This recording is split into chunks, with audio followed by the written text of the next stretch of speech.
The year is 1930, and the vast, arid plains of Brazil's northeastern Badlands, known as the Sertão, are alive with whispers of fear. This is the land of the infamous outlaws figures like Lampião, Maria Bonita, and their ruthless gang of cangaceiros who terrorized the countryside for years. But the most chilling aspect of their reign wasn't just their violence, it was their unrelenting war on those who betrayed them. Informants faced a fate far worse than death, a punishment so terrifying that even the bravest souls trembled at the thought of it. But what exactly happened to these informants? How did the cangaceiros deal with betrayal? The answer lies in a brutal, calculated system designed to instill fear in the hearts of anyone who dared to cross them. It wasn't just about silencing a traitor, it was about sending a message to everyone else. In the world of the cangaceiros, loyalty wasn't just expected, it was demanded.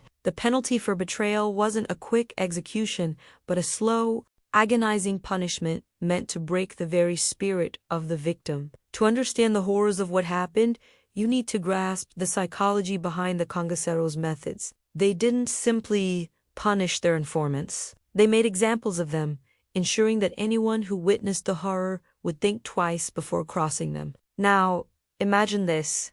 You've just been accused of betraying You've been marked as an informant. The fear that grips you isn't the fear of dying, it's the fear of what's to come. For these criminals, death wasn't the worst fate you could suffer. What they did to their informants was something so unspeakable, so horrific, that it left scars on the land that can still be felt today. This was a war of attrition, not just against enemies, but against the very idea of betrayal. You see, in the eyes of the cangaceiros, once you were branded a traitor, you were already dead. The punishment was meant to make you wish for death sometimes.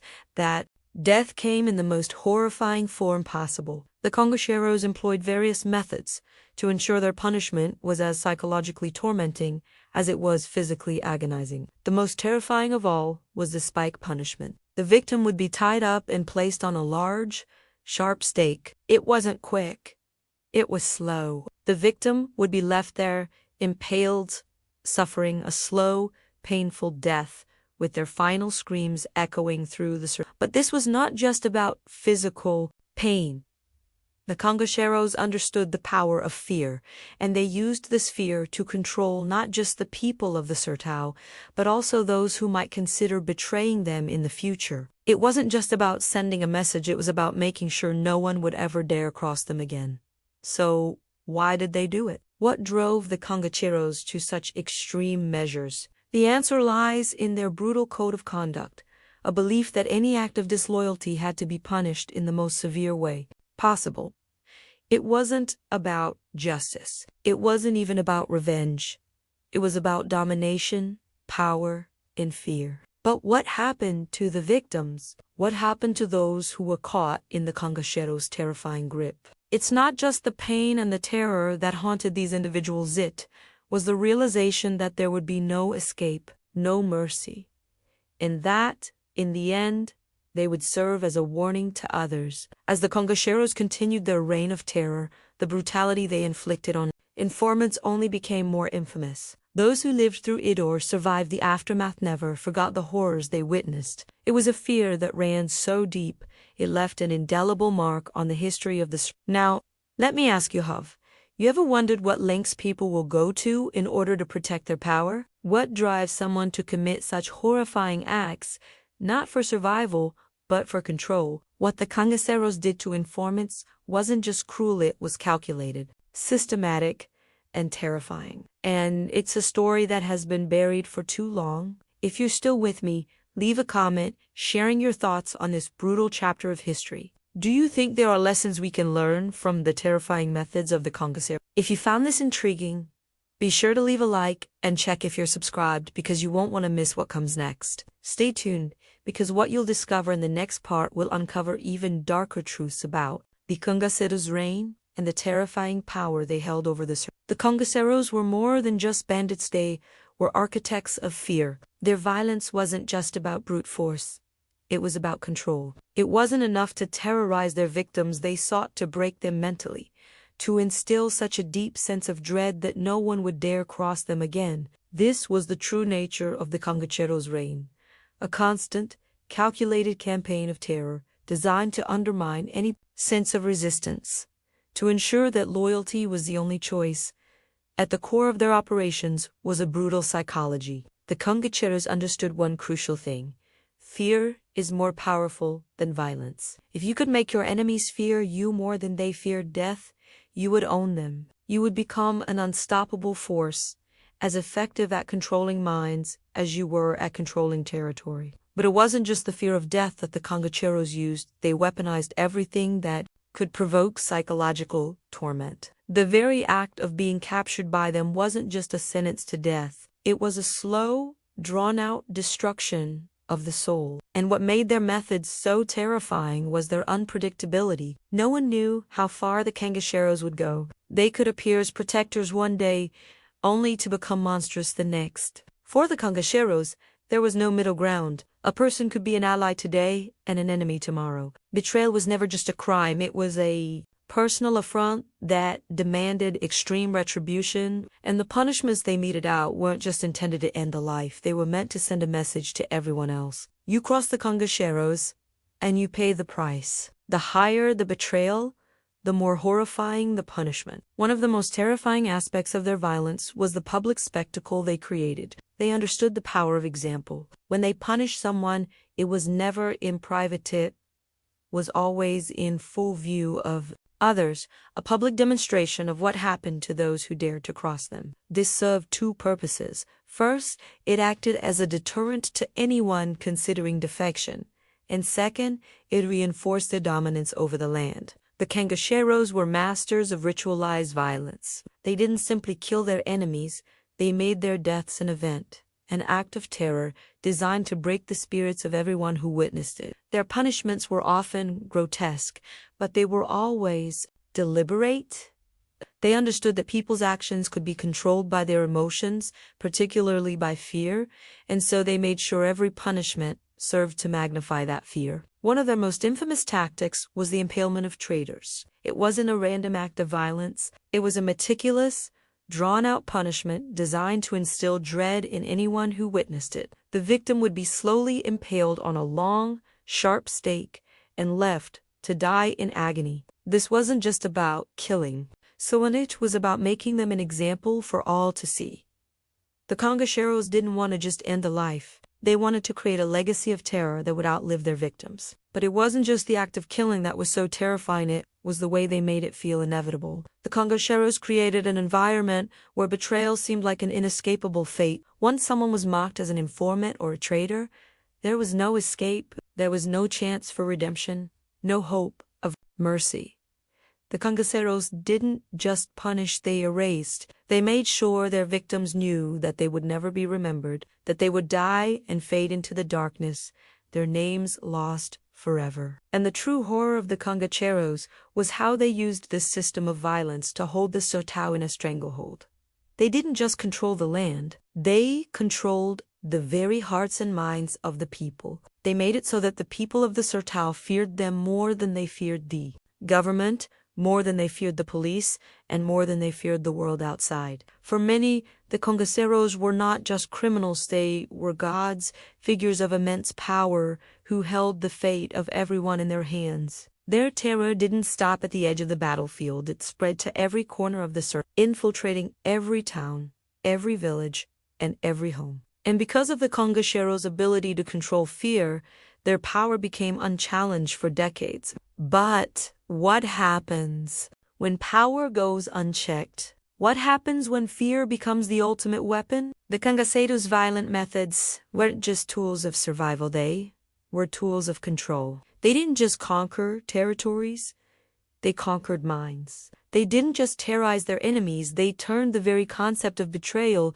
into an act of ultimate submission. The cangaceiros didn't need to be everywhere at once. They didn't need to rely on the strength of their armies. Their power lay in the psychology of terror they instilled. People lived in fear not just of the cangaceiros themselves, but of the consequences of crossing them. And the fear more than anything else kept the Sertão under their control. This was the essence of the cangaceiros' power, not the number of men in their gangs, not the weapons they wielded, but the psychological grip they held over the hearts and minds of the people. Their violence was as much mental as it was physical. It was a mind game, a war of attrition fought in the hearts and minds of everyone who came into contact with them. So, how did the cangaceiros maintain this hold over the land for so long? The answer lies in their understanding of fear, loyalty, and the sheer terror that comes with knowing you're living in the shadow of a group that will stop at nothing to maintain its power. The cangaceiros' violence wasn't just about domination, it was about survival, both for them and for those they ruled over. The cangaceiros were more than just outlaw gangs. They were a brotherhood, bound by an unspoken code that not only dictated their actions, but also infused their lives with an eerie sense of ritual and mystery. The world they inhabited was one where loyalty and survival weren't simply guaranteed by strength or weapons. No, the true power of the cangaceiros came from something far deeper, something hidden in the very rituals that defined their existence. In the vast, unforgiving Sertão, where the heat of the sun scorches the earth and the winds whisper secrets through the barren hills, the cangaceiros found their strength not just in their brutality but in the belief that they were invincible. They had a deep connection to the land and a fierce devotion to their leader. But more than that, they were driven by a sense of something greater, something that transcended mere human comprehension. It's in this belief system that we begin to understand the cangaceiros' most chilling weapon, their mysticism. They weren't just outlaws. They were warriors on a mission that was divinely ordained in their eyes. They believed their cause was supported by higher powers, and their rituals reflected this unwavering faith in the supernatural. This belief system was integral to their way of life, and it played a key role in the psychological warfare they waged on their enemies. At the heart of these rituals were the symbols of power, symbols that both protected and damned. These symbols weren't just tattoos or markings on their bodies. They were a part of their very identity. The cangaceiros believed these marks, these symbols, granted them protection and made them immune to the dangers of the world around them. But they also served a darker purpose, to instill fear in anyone who saw them. To be marked by the cangaceiros was to be branded with a curse, a symbol of both power and death. One of the most unsettling aspects of their rituals was the way they engaged with the spirits of the dead. The cangaceiros didn't just kill, they believed they were in constant contact with the souls of those they had slain. In their eyes, these spirits didn't vanish into the afterlife. They remained with the cangaceiros, guiding them, protecting them, and, in some cases, taking vengeance on their enemies. This belief in the eternal presence of the dead gave the cangaceiros a sense of invulnerability, as if they were untouchable by the forces of the living. In some cases, the cangaceiros would perform sacred ceremonies before heading into battle. These ceremonies were more than just prayers.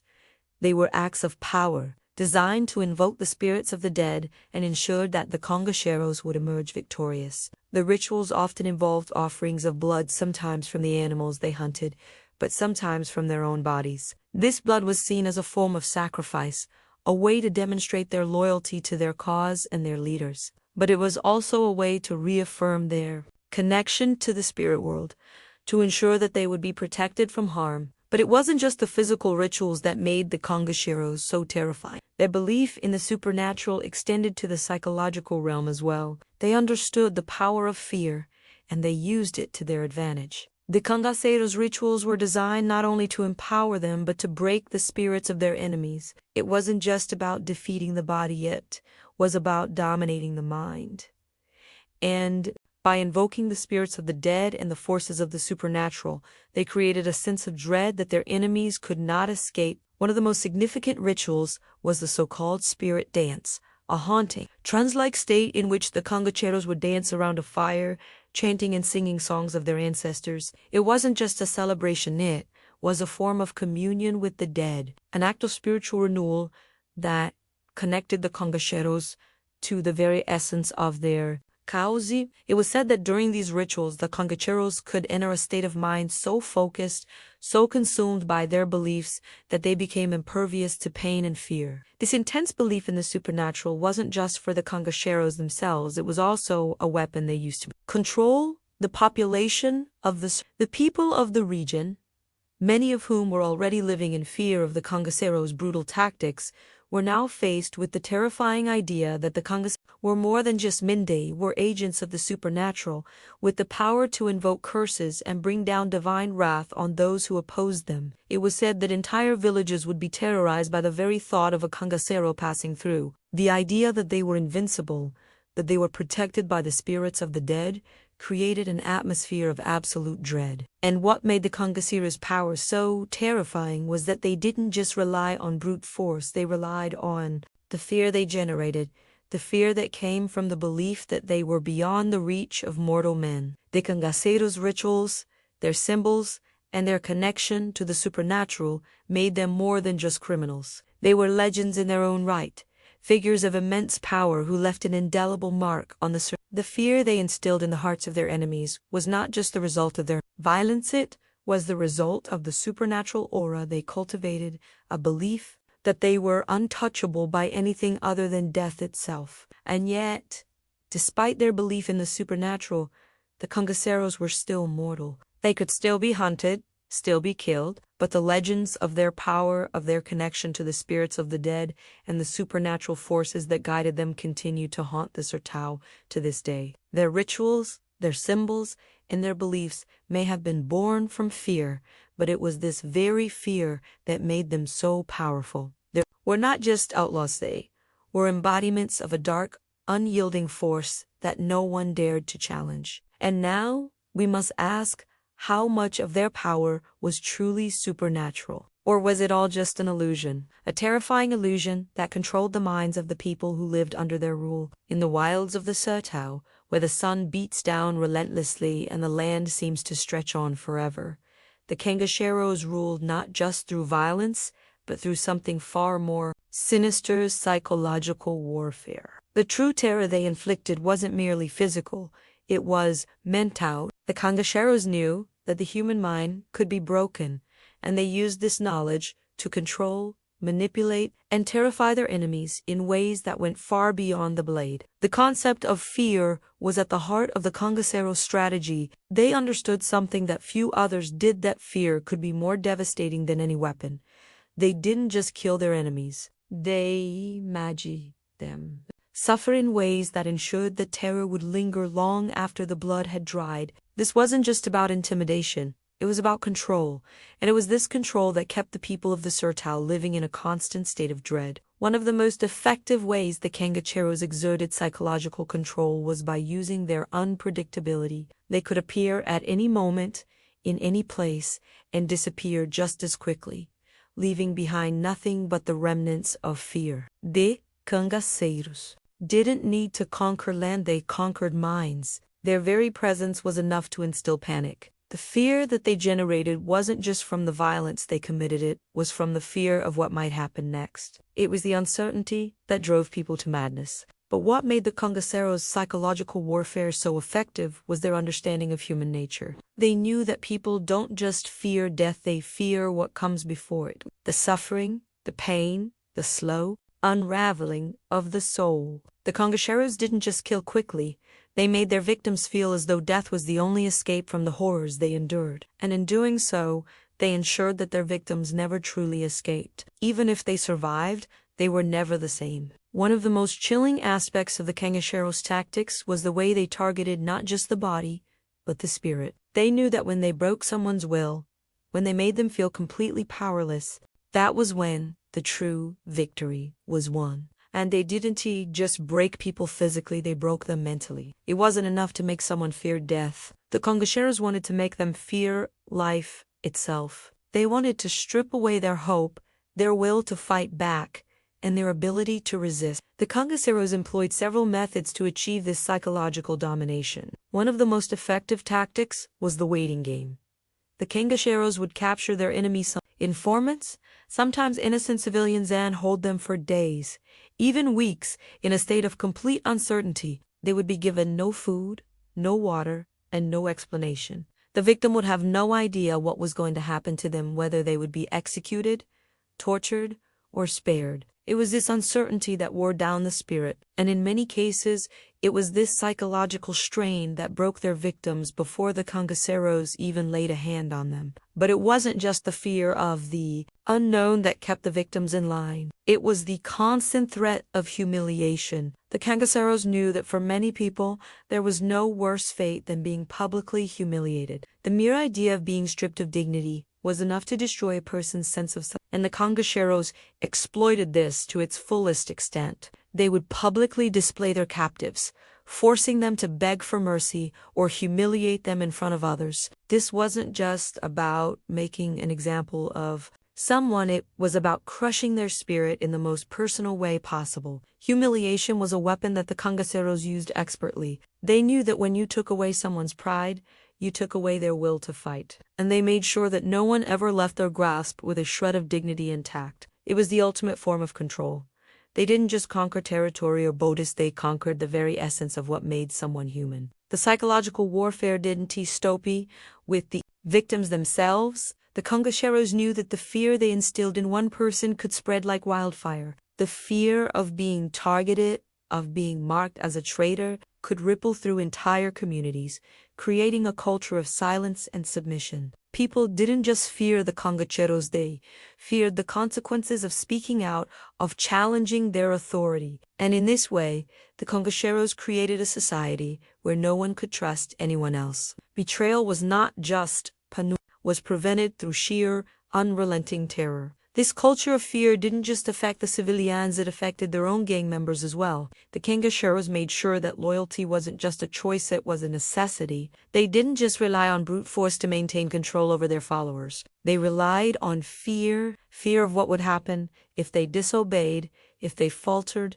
if they showed weakness. The cangaceiros didn't just control the people they encountered, they controlled their own men, turning them into living weapons, stripped of emotion, driven only by the need to survive. And yet, despite the horrors they inflicted, the cangaceiros maintained an almost mystical air of invulnerability. It wasn't just their violence that made them feared, it was their ability to make people believe that they were untouchable. They made their victims, and even their followers, believe that there was no escape from their grasp. And that belief, that sense of inevitability, was what made the cangaceiros such a terrifying force. But here's the most disturbing part of all. The cangaceiros didn't just use psychological warfare to terrorize their enemies, they used it to control the very narrative of their existence. They were more than just criminals, they were legends in the making. Their brutality, their mysticism, their ability to dominate both physically and mentally, became part of the myth of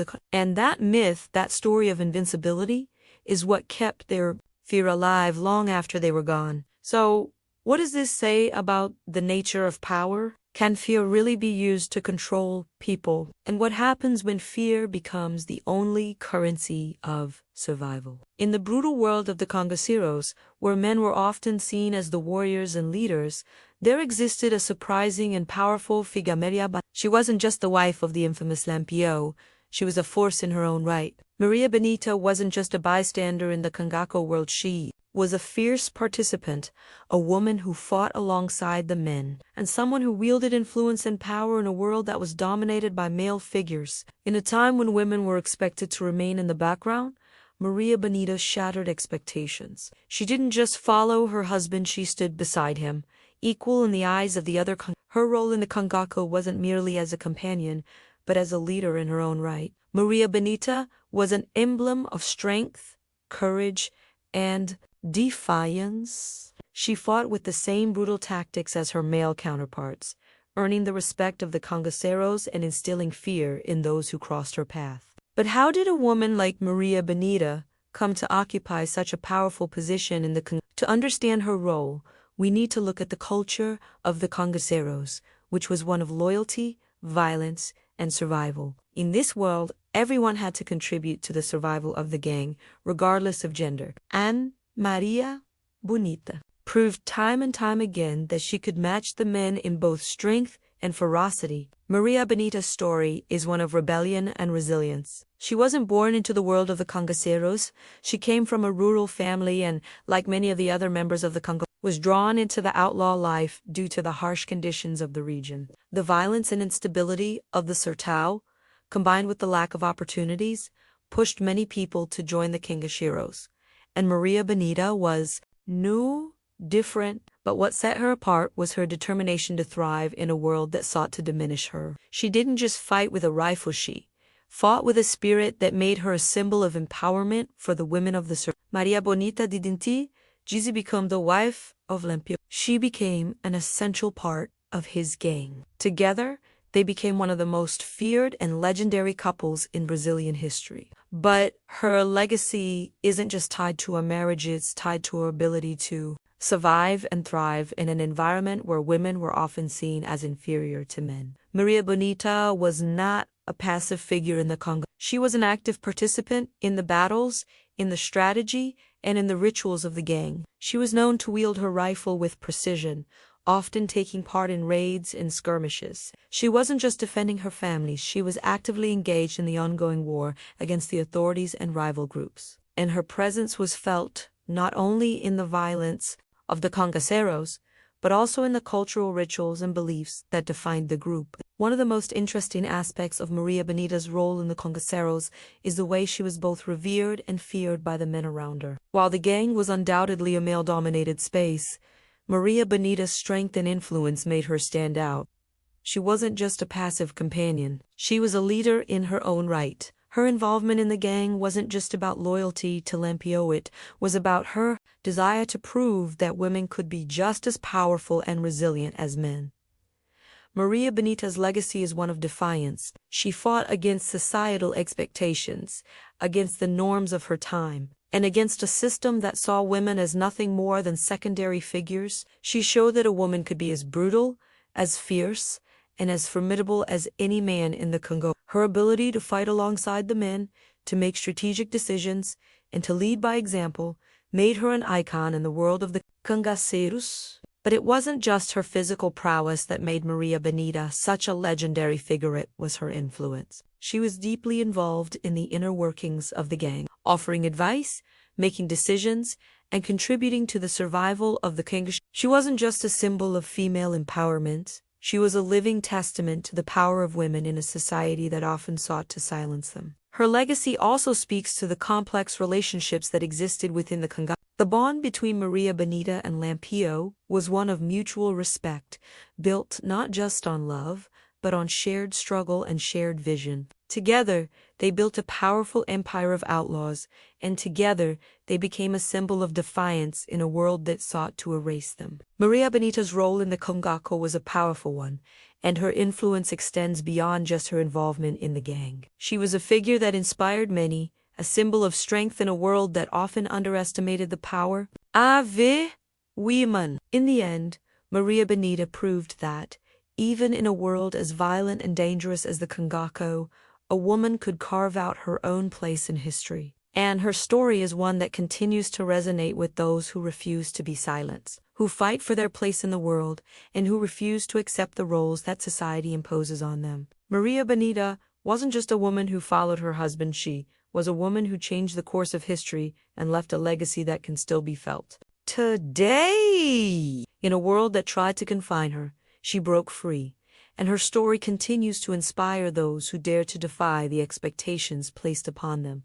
When you hear the name Lampião, you're not just thinking of a man, you're thinking of a legend. His name alone evokes images of fear, power, and an almost mythical authority. He wasn't just the leader of the cangaceiros, he was their king, their figurehead, and their driving force. His reign over the Sertão was not just a rule of power, it was a rule of fear, cunning, and strategic brilliance that made him one of the most notorious figures in Brazilian history. But what made Lampião so feared? Was it his ruthless violence, his strategic mind, or his ability to command the respect and loyalty of his followers? The truth is that it was all of these things combined. Lampião wasn't just another outlaw.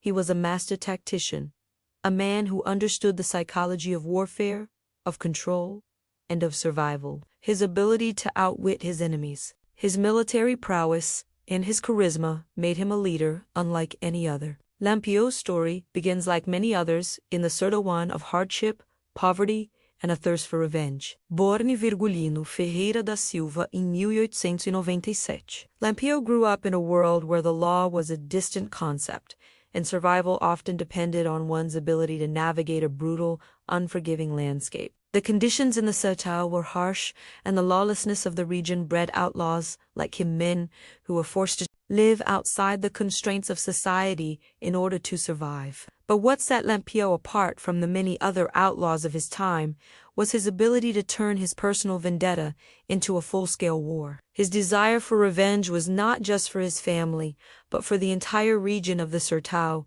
which he believed had been abandoned by the government. Lampião and his followers didn't just rebel against the law, they rebelled against a system that they believed had oppressed them for too long.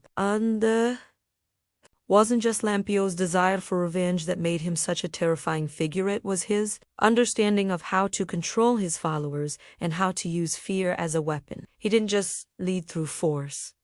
He led through loyalty. He created a sense of brotherhood among his men, a bond forged in the fires of violence and necessity. And in return for this loyalty, Lampião promised power, protection, and a sense of purpose in a world that offered them nothing. Lampião's military strategy was one of ambush, surprise, and relentless pursuit. He knew how to use the landscape of the Sertão to his advantage, how to move through the hills and valleys, how to hide in plain sight, and how to strike when his enemies least expected it. He and his band of cangaceiros became masters of guerrilla warfare, able to take on government forces many times their size, using tactics that were as psychological as they were physical. One of Lampião's most powerful weapons was his ability to control the flow of information.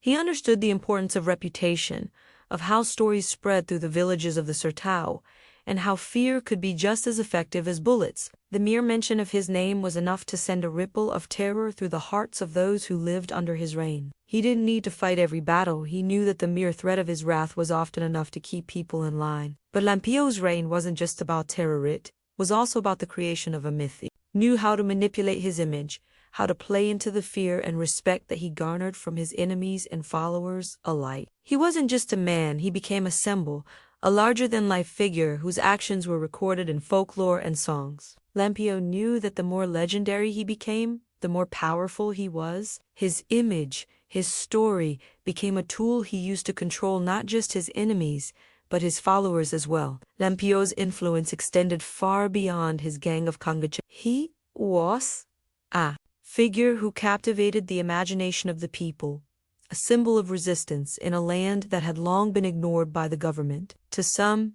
he was a hero, a man who fought for the oppressed and for the forgotten. To others, he was a villain, a ruthless killer who destroyed everything in his path. But what made Lampião so dangerous was that he was both. He was a hero and a villain, a man who blurred the lines between good and evil, right and wrong. And yet, despite his brilliance as a leader, Lampião's reign was doomed to fall. The very tactics that made him so successful also made him a target. His violence, his thirst for power, and his disregard for human life eventually alienated even his closest allies. The cangaceiros, once a brotherhood, began to fracture as the years went on. Betrayal, distrust, and internal conflicts took their toll on the once unified gang. Lampião's reign would eventually crumble under the weight of its own violence. In the end, it wasn't just the government forces that brought him down, it was his own men, his own followers, who turned against him. Lampião's death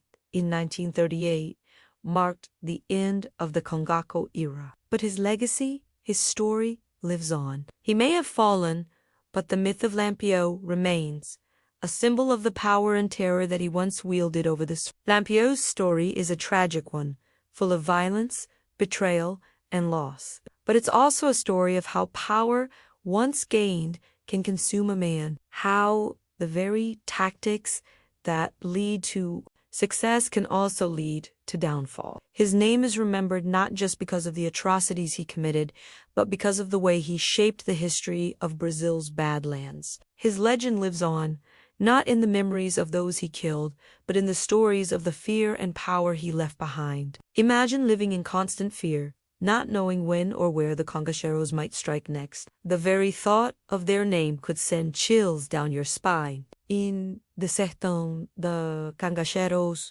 weren't just bandits, they were an omnipresent terror, a shadow that loomed over every village, town, and city. For those who lived under their rule, the fear of the cangaceiros was as real as the sun in the sky, and it shaped every aspect of their lives. The cangaceiros were known not only for their brutal tactics, but also for their ability to sow terror wherever they went. Their reputation alone was enough to send waves of panic through entire communities. The idea that the cangaceiros could appear at any moment, unannounced and without warning, was a source of constant dread for the people of the Sertão. And it wasn't just the fear of death, they also lived in fear of humiliation, of suffering a fate worse than death at the hands of the cangaceiros. What made the cangaceiros so terrifying wasn't just their ruthlessness, it was their psychological warfare. They didn't need to physically harm everyone they came across, they simply had to make people fear that they could. It wasn't enough to control the land. The cangaceiros needed to control the minds of everyone in the Sertão. They achieved this by making sure that no one ever felt safe. Whether you were a farmer, a merchant, or a soldier, the cangaceiros would strike at any time, but the fear didn't stop there. The cangaceiros were experts at creating an atmosphere of paranoia. They understood that fear is most powerful when it's shared, and they used this to their advantage. They didn't just target individuals, they targeted entire communities.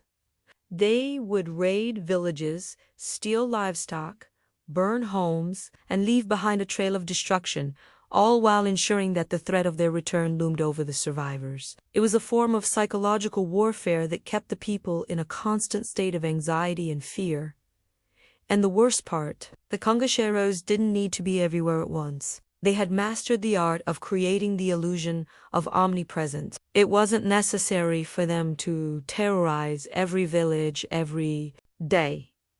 All they had to do was strike at the right time, in the right place, and make sure that the survivors knew that they could strike again at any moment. The mere possibility of their return was enough to keep people in check. It was a psychological tool more powerful than any weapon. The cangaceiros also understood the importance of loyalty and silence. They knew that betrayal could come from within, and they used fear to prevent it. Those who sided with the cangaceiros were given protection, but they were also forced to live in fear of what would happen if they ever crossed them. The threat of being branded a traitor and punished in horrific ways was enough to keep most people in line. It was a system built on fear and control, and it worked. But it wasn't just the cangaceiros who used fear to maintain their power, it was also the government forces who sought to stop them. The police, the army, and local militias all lived in constant fear of the cangaceiros. These were men who were supposed to be the protectors of the people,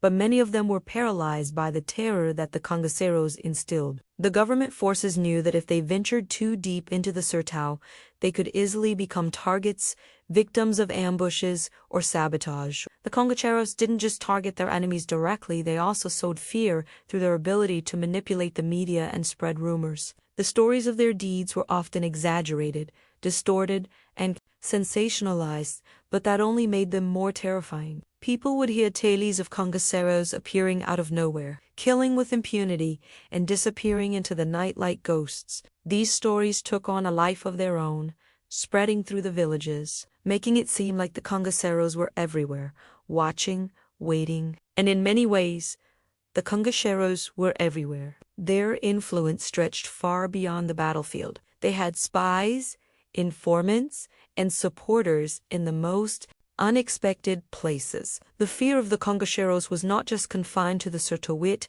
reached into the heart of Brazilian society. The government tried to stop them, but the cangaceiros were a shadow that no one could escape. They weren't just an outlaw gang, they were a symbol of resistance, a living embodiment of defiance against the government, against the system, and against anyone who tried to control the Sertão. For those living in the Sertão, the cangaceiros were more than just outlaws, they were a constant reminder of the fragility of life. They represented the chaos and lawlessness of the region, and the fear that came with it was as much a part of life as the heat of the sun or the dust in the air. But what was most terrifying about the cangaceiros wasn't just their power, it was the way they used fear to manipulate the world around them. They didn't just terrorize their enemies, they made them complicit in their own terror. They made the people of the Sertão live in constant fear of the unknown, of what might happen next, of what the cangaceiros might do when they returned. The fear that the cangaceiros instilled in the people of the Sertão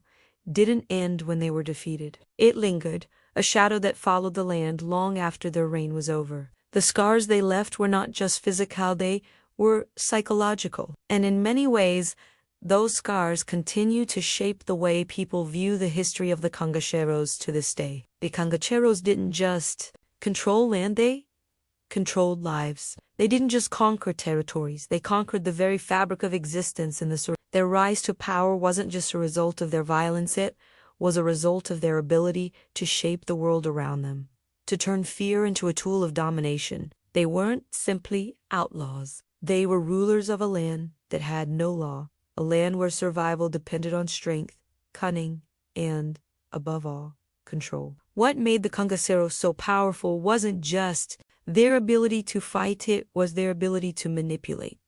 They understood that power is not just about physical dominance. It's about controlling the hearts and minds of those around you. They didn't just use fear to intimidate, they used it to control, to create a system where loyalty was the only option, where betrayal was punished with extreme brutality, in the Sertão where the government's influence was weak and often non-existent.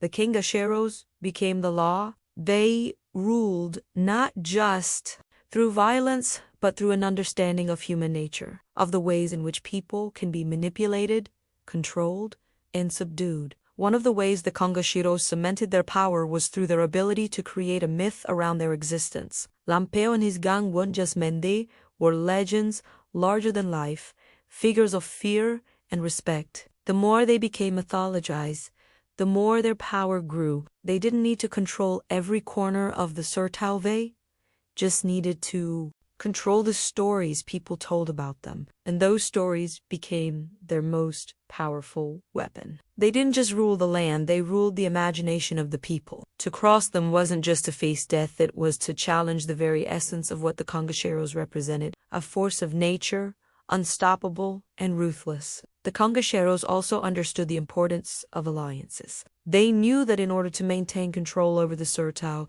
they needed not only to fight their enemies, but also to win over those who could be useful to them. This meant forging alliances with local communities, with people who could offer support or information. It wasn't just about terrorizing the population, it was about ensuring that the people of the Sertão, at the very least, indifferent to their reign, if not outright supportive. The cangaceiros knew that fear alone wouldn't sustain them forever. They needed the cooperation of the people, and they got it through intimidation, manipulation, and the promise of protection. The local population, especially in more isolated regions, often saw the cangaceiros as protectors, albeit brutal ones. The government forces, who were supposed to be keeping order, were often seen as distant and ineffective. The cangaceiros, on the other hand, were always present, always watching, always ready to act. They provided a sense of security for people who had nothing else. And so, the cangaceiros were able to build a base of power not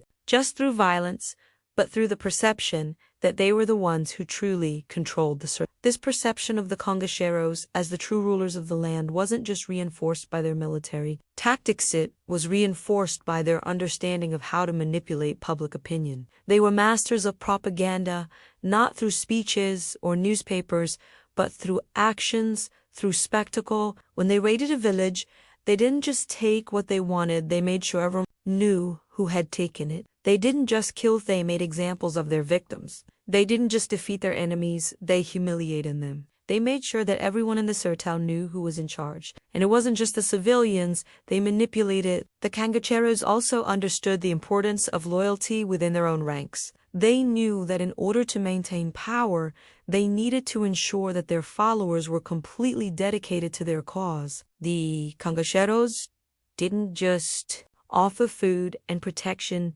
they offered a sense of belonging, of purpose, of brotherhood. They made their followers feel that they were part of something larger, something that transcended their individual lives. This sense of camaraderie was a powerful tool in keeping the gang together, in ensuring that the cangaceiros would remain a cohesive unit despite the challenges they faced. But the cangaceiros' ability to dominate wasn't just about their strategic alliances or their ability to control fear.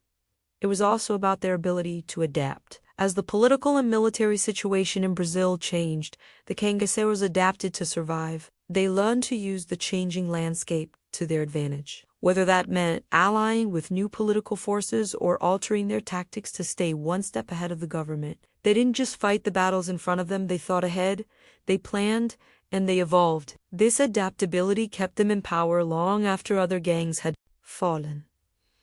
The cangaceiros were also masters of guerrilla warfare, and this gave them an edge over the government forces. Their knowledge of the Sertão's rugged terrain allowed them to move quickly, to strike unexpectedly, and to disappear just as fast. The government could never catch up. The cangaceiros' hit-and-run tactics, their ability to blend into the land, made them nearly impossible to track. They could strike at any moment, anywhere, and leave without a trace, making it almost impossible for the government to maintain any real control over the region. But what was truly terrifying about the cangaceiros wasn't just their ability to fight. It was their ability to control the narrative. They didn't just take what they wanted, they made sure everyone knew they had taken it. They didn't just kill their enemies, they made sure the fear of their violence spread far and wide. In the end, the cangaceiros didn't just conquer the Sertão, they made it their own, creating a world where their rule was absolute, where their power was unquestioned,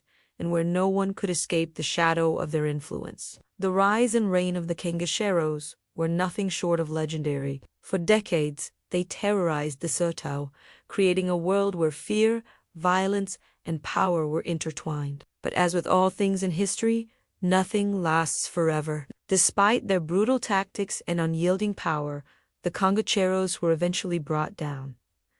But how did such a formidable force falter? How did a gang that controlled the Sertão, that terrorized governments and enemies alike, finally begin to crumble? The answer lies in the very nature of their power. It was built on fear, loyalty, and chaos, but those very elements also sowed the seeds of their destruction. One of the key factors in the decline of the cangaceiros was the constant threat of betrayal. No matter how brutal their punishments were, no matter how much fear they instilled in the people, the cangaceiros could never completely control the loyalty of their followers. The more violent and ruthless they became, the more enemies they made, not just among the government forces, but within their own ranks. The cangaceiros were a gang built on trust and fear, but as the years passed, the cracks began to show. The very loyalty that once held them together began to fracture, and with it, their empire. Betrayal within the ranks wasn't just a threat, it became a reality. The once tight bonds between the cangaceiros started to unravel. Trust, which had been their greatest weapon, began to fade as members of the gang turned on one another. The promise of power, wealth, and protection was no longer enough to keep the followers united. The cangaceiros, who once dominated with an iron grip, were now facing insurrection from within. And the cangaceiros knew that a gang divided was one that would not survive. The government forces, though slow to respond at first, had been steadily gaining ground. As the cangaceiros grew weaker, they became more vulnerable to attack. The government, which had long struggled to suppress the gang, now had the momentum. The cangaceiros, once masters of the Sertão, now found themselves fighting not just against the law, but against their own disintegration. They were losing the support of the local population, and their once feared name was starting to lose its grip on the region. But even as the cangaceiros began to unravel,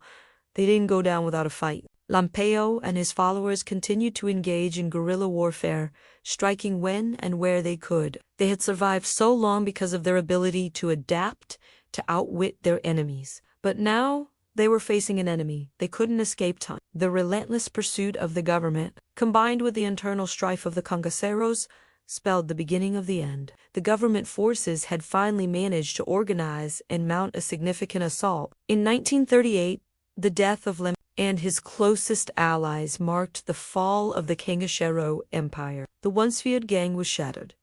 Their reign of terror ended by the very government they had long defied. But even in death, Lampião remained a symbol, a figure that would haunt the Sertão for generations. The fall of the cangaceiros wasn't just the end of an outlaw gang, it was the end of an era in Brazilian history. However, the decline of the cangaceiros didn't just come about due to government action, it was also the result of their own actions. Their insatiable thirst for power, their betrayal of their own, and their brutal treatment of the people around them led to their downfall. The Cangaçeiros empire was built on fear, but fear alone can't sustain power. The people, who once lived in terror of the cangaceiros, eventually grew tired of the violence and chaos. They sought stability, even if it came at the hands of the government. And yet, despite their downfall, the cangaceiros' legacy lives on. Their stories are still told in the Sertão, in the towns and villages that they once ruled. The cangaceiros became legends, figures whose power and terror have been immortalized in song, folklore, and history. They are remembered not just for the violence they inflicted, but for the way they shaped the history of the region. The end of the cangaceiros is a tragic one-in empire of terror, built on fear and violence, ultimately destroyed by the very forces they sought to conquer. But their story doesn't end with their deaths. The cangaceiros' influence continues to echo through history, a reminder of the power of fear, loyalty, and the unrelenting pursuit of control. Their reign was brutal, but it was also a reflection of the times of a society on the edge, where survival depended on the strength of one's will, the sharpness of one's blade, and the loyalty of one's followers. The cangaceiros may have fallen, but their legacy lives on, forever etched in the annals of history. The story of the cangaceiros is one of violence, rebellion, and terror. But even as their reign of brutality came to an end, their legacy left an indelible mark on the history of Brazil. The cangaceiros were more than just criminals, they were symbols of resistance, of defiance against a system that had long abandoned the people of the Sertão. Their story is not just about the violence they inflicted, but about the way they became part of the fabric of the region. Their legacy lives on, not in the people they killed, but in the fear and respect they inspired, in the myths and legends that were born from their reign of terror. Even though the cangaceiros were defeated by the government in 1938, their story continued to resonate throughout Brazil. They became a part of the national consciousness, figures whose deeds were recounted in song, literature, and folklore. Away, the cangaceiros became larger-than-life figures whose power and violence transcended the real events that transpired. They became symbols of the struggle against oppression, the embodiment of a land and people that had been left to fend for themselves. The cangaceiros' legacy is complex. For some, they were heroes, freedom fighters who stood against a corrupt system. For others, they were brutal criminals whose actions left scars on the land that would never fade. But regardless of how they are remembered, one thing is certain. The cangaceiros were more than just a band of outlaws. They were a force that shaped the history of Brazil's northeast. One of the lasting impacts of the cangaceiros is the way they influenced the culture of the Sertão. The myths and stories surrounding the cangaceiros became ingrained in the region's folklore. And their name is Lampião, Maria Bonita, Corisco became legends. These figures weren't just remembered for their brutalities, they were remembered for their ability to challenge the system, to carve out a place for themselves in a world that had forgotten them. And, in a way, the people of the Sertão saw in them the possibility of resistance, of standing up against a system that seemed impossible to overcome. But the cangaceiros' legacy isn't just about their influence on the people of the Sertão. It's also about the way they shaped the future of Brazil's law enforcement and military tactics. The government's efforts to put an end to the cangaceiro threat were a turning point in the history of Brazil's struggle against crime and rebellion. The cangaceiros' guerrilla tactics forced the government to adapt, to become more sophisticated in its approach to controlling the vast, rugged terrain of the Sertão. The battles fought between the cangaceiros and the government shaped the evolution of Brazil's military strategies and helped to redefine the relationship between the state and its people. despite the brutality and fear that the cangaceiros instilled in the hearts of the people. Their story also serves as a reflection of the societal issues of their time. The cangaceiros were born out of a system that had long failed the people of the Sertão. They were a product of poverty, of social injustice, and of a government that had abandoned its people to the harsh realities of life in the back. The cangaceiros didn't create these conditions. They simply rose up to meet them, using violence and fear as tools to survive in a world that offered them no other choice. In this way, the legacy of the cangaceiros is not just a story of terror, but also a story of survival, of resistance, and of the complex relationship between the people and the forces of power. The cangaceiros were a manifestation of the struggle between the forgotten people of the Sertão and the powerful institutions that sought to control them. They were a reflection of a time and a place where survival depended on the ability to fight, to endure, and to defy the system that sought to oppress them. As the years passed, the cangaceiros faded into history, but their legend lived on. Their story was passed down through generations, immortalized in books, films, and songs. They became symbols of rebellion and resilience, figures whose actions would continue to captivate the imagination of people for years to come. Their story has been told and retold, each version adding new layers to the myth that surrounds them. In the end, the legacy of the cangaceiros is a testament to the power of fear, loyalty, and survival. They may have been outlaws, but they were also warriors, leaders, and symbols of defiance, and their influence continues to shape the way we think about resistance, power, and the fight for justice. So, as we look back on the cangaceiros and the terror they brought to the Sertão, we must ask ourselves, what lessons can we learn from their story? What does their legacy say about the nature of power, fear, and resistance? The cangaceiros may have fallen, but their impact is undeniable. Their story is a part of the fabric of Brazilian history, and it will continue to be told for generations to come.